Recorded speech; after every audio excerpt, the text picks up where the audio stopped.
Hi guys, நான் உங்கள் German தம்பி. இன்னொரு வீடியோவில் நம்ம சந்திக்கிறோம். அகேன் இன்னொரு கார்டன் வீடியோங்க.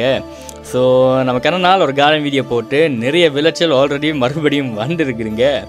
ஸோ அதுதான் இந்த பிடுங்குற ப்ராசஸில் நாம் உங்களுக்கு ஒரு குட்டி ஷேர் உண்டு நம்ம கார்டன் எந்த அளவுக்கு இப்போ நிற்கிறதுன்னு. ஸோ பார்த்துருப்பீங்க, இப்போ நம்ம தக்காளி தான் இங்கே பிடுங்கிட்டு இருக்கிறோம். ஏன்னு தெரியலங்க, இந்த தக்காளி வந்துக்கிட்டே இருக்குது. ஒரு வகையில் நல்லது, இன்னொரு வகையில் இவ்வளோ தக்காளியை வச்சுக்கிட்டு நம்ம என்ன பண்ணுறது. ஸோ வந்துக்கிட்டே இருக்குங்க. இந்த பச்சை காய் தக்காளியாக இருக்கட்டும், இல்லைன்னா நம்ம இந்த செரி தக்காளி இருக்குது, இந்த புது புது எப்படி இந்த பெரிய சைஸு தக்காளி இருக்குது. ஐ திங்க் அடுத்த வீடியோ ஃபுட்டேஜில் அது வரும். அதுவும் வந்துக்கிட்டே இருக்குது. ஐ திங்க் ஸ்டோர் பண்ண இல்லாது தக்காளியை சில பேர் டீப் ஃப்ரிட்ஜுக்குள்ளே வைக்கலாம்னு சொல்லுவாங்க, ஆனால் அது ஹெல்தி இல்லை. ஸோ உங்களுக்கு ஏதாச்சும் வழிகள் இருந்துச்சுன்னா நீங்கள் காமெண்ட்ஸில் போட்டு விடுங்க, தக்காளியை நம்ம எப்படி ஸ்டோர் பண்ணலாம்னு.